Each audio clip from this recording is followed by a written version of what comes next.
I don't even want to talk about this but Aaron Rodgers, Jets, how you feeling? Just give me a win-loss for next year. Win-loss? And play if they're making the playoffs or not. I think, oh man, it's tough.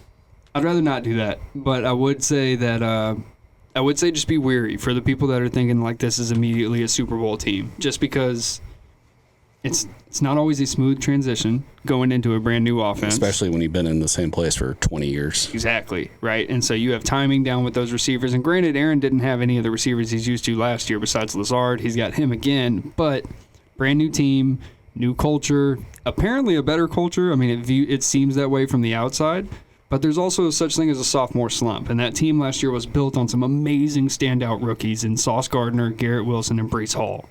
Well, Breece Hall got hurt. He did get hurt, I wouldn't expect much out of him this year too with the torn Achilles. Like that's not an easy. That's a tough one, but he was on his way to he's probably he's probably the best running back in that class. They probably have offensive rookies 1 and 2 if he stays healthy the whole year between him and Garrett Wilson. Yeah, I'd say that's reasonable. Okay, if you want, I've been there also in a very good division. I think Miami is better. I think Miami was better than them last year and got better. That's why made more. I mean, Aaron Rodgers is a big move, but they traded for Miami traded for Jalen Ramsey.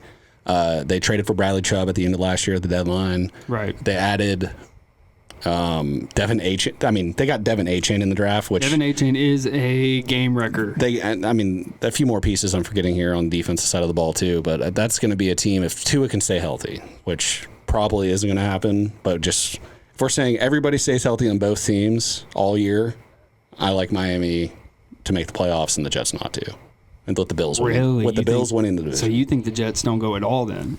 I mean, the AFC's so stacked. It's like it is tough. The AFC is the West in the NBA right now. You have 3 wild card teams. Yeah. So I'm saying Miami gets 1. I gotta say, I think Jacksonville's winning their division again, so that's an automatic bid. The Chargers. The Chiefs are going to win that division.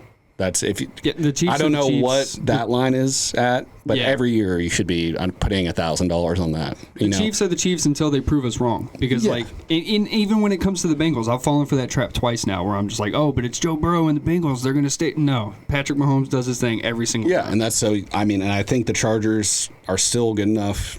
They got better this offseason to get at least a wild card spot, and then you got one of those AFC North teams. Those teams are going to beat each other up all year, but one of those teams can have a 10-7 record. That's the number I was going to put on the Jets if you made me put one on it.